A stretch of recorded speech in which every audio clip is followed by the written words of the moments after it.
సూర్యాపేట జిల్లా కోదాడలో చోటు చేసుకున్న కర్ల రాజేష్ మృతి ఘటనపై ఎస్సీ ఎస్టీ కమిషన్ స్పందించింది.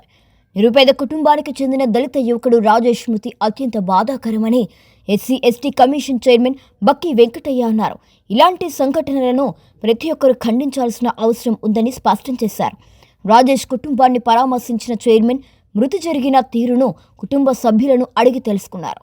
ఈ సందర్భంగా మీడియాతో మాట్లాడిన ఆయన రాజేష్ మృతిపై జిల్లా కలెక్టర్ ఎస్పీ సమగ్రమైన దర్యాప్తు చేపట్టి నివేదిక ఇవ్వాలని ఆదేశించినట్లు కూడా తెలిపారు. ప్రభుత్వం నుంచి వచ్చే అన్ని రకాల బెనిఫిట్స్ రాజేష్ కుటుంబానికి అందేలా ఎస్సీ ఎస్టీ కమిషన్ పూర్తిగా అండగా ఉంటుందని భరోసా ఇచ్చారు.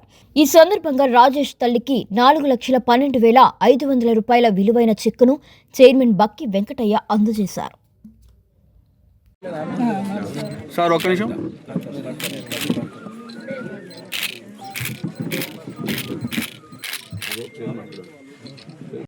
ఎస్ఐ రెడ్డి కాబట్టి సిఐ బీసీ చేశారు.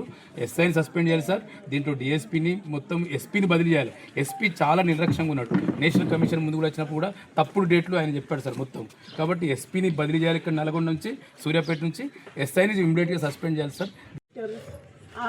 ఆడ కూడా బతికిలాయన అయ్యా ఇక్కడ నేను చేసిన డాక్టర్ ఉండు ఆయన ప్రైవేట్లో చూస్తాడయ్యా వదిలిపెట్టండి చూపెట్టుకుంటాయా ఏమైందో ఏందో నాకు తెలవదయ్యా అని అంటే అప్పటికి కూడా లేదమ్మా సూర్యాపేట తీసుకుపోవాలి మేమైతే పిల్లగా అన్నప్పు చెప్పాము నీకు సూర్యాపేట తీసుకోవాలని ఇంకా ఆ నుంచి మళ్ళీ సూర్యాపేట తీసుకోవాలి.